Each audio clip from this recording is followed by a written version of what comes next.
اس کتاب کی سائنس کو جان لے تو انگریزی گورنمنٹ، انگریزی حکومت تباہ و برباد ہو جائے گی، ترقیاں ہم سے منہ موڑ لے گی۔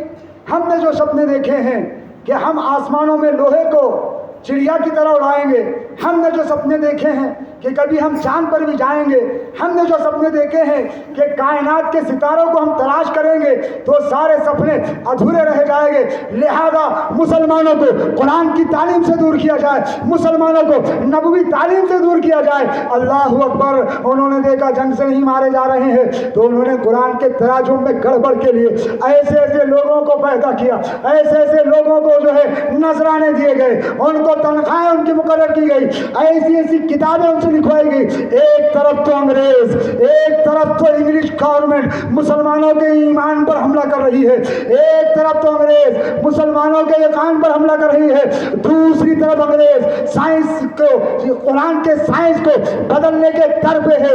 ہر محاذ پر، ہر جگہ پر انگریز اسلام پر حملہ آور ہو رہا تھا، کہیں مسلمانوں کے ذریعے سے، کہیں ٹیکنالوجی کے ذریعے سے، کہیں ہتھیاروں کے ذریعے سے، کہیں نسل کشی کے ذریعے سے، ہر جگہ پر وہ چاہتا تھا کہ ہر محاذ پر مسلمان کا خاتمہ ہو جائے۔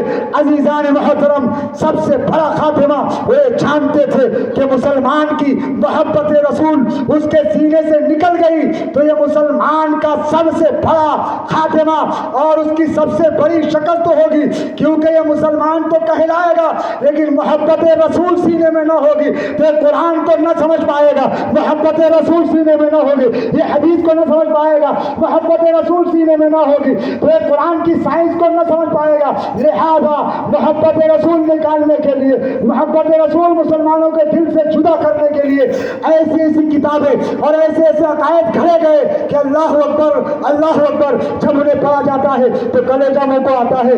ہر دور میں، اس دور میں بھی اللہ اکبر بڑے بڑے علماء موجود تھے، بڑے بڑے فقہاء موجود تھے، بڑے بڑے اکابرین موجود تھے، لیکن ہر محاذ پر اگر کوئی جواب دینے کے لیے اٹھا ہے تو وہی نبی کا بشارت یافتہ بتان اٹھا ہے جس کا نام احمد رضا خان ہے۔ سبحان اللہ، سبحان اللہ۔ جب انگریزی گورنمنٹ اور مشرکین سمندر کی لہروں کی طرح امڑ رہے تھے، بتان برت کر میرے امام احمد رضا نے ان لہروں کو چیرا ہے اور اے سنی تیری کشتی کو پار لگایا ہے۔ جب سمندری جانور بن کر کے باطل فرقے اے سنی مسلمان تیری کشتی کو ڈبانے کے لیے در پہ تھے تو آقا کریم صلی اللہ تعالی علیہ وسلم کی بارگاہ کا وہ چہیتا، وہ تعلیم یافتہ جسے آقا نے بتان کہا، اللہ اکبر، وہ اپنے بتان سے سمندری جانوروں کی شکل میں جو باطل فرقے آئے تھے سب کو کاٹتا چلا گیا، سب کو کاٹتا چلا گیا، اور تیرے ایمان و عقیدے کا محافظ بن کر کے اٹھا تو اس محافظ کا نام احمد رضا خان ہے اور اس کے طریقے کو مسلک اعلیٰ حضرت کہا جاتا ہے۔ اس کے طریقے کو جو اعلیٰ حضرت نے اپنی کتابوں میں لکھا، جو اعلیٰ حضرت نے اپنی کتابوں میں بیان فرمایا، انہی کے فرمودات پر عمل کرنے کا نام ہے مسلک اعلیٰ حضرت پر عمل کرنا۔ کچھ لوگ یہ سمجھتے ہیں، آخری بات پیش کر کے شاید وقت ہو رہا ہے اپنی گفتگو ختم کروں، کہ لوگ یہ سمجھتے ہیں کہ اعلیٰ حضرت امام احمد رضا خان فاضل بریلوی رضی اللہ تعالیٰ عنہ یہ انہوں نے کیا کیا ہے اور ان کا ساتھ کس نے دیا ہے، ان کا ساتھ اپنے دور میں کس نے دیا ہے؟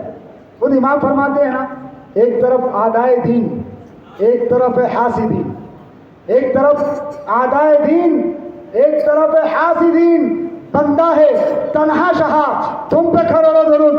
تو کیا وہ یہ بھول گئے کہ غوث پاک بغداد کی سرزمین میں گئے تھے تو کیا لاہو لشکر لے کر کے گئے تھے؟ تنہا گئے تھے۔ جب غریب نواز ہندوستان آئے تو کیا لاہو لشکر لے کر کے آئے تھے؟ تنہا آئے تھے۔ جب اکبری دین الہی کے خلاف ایک جیا نے، مجاہد نے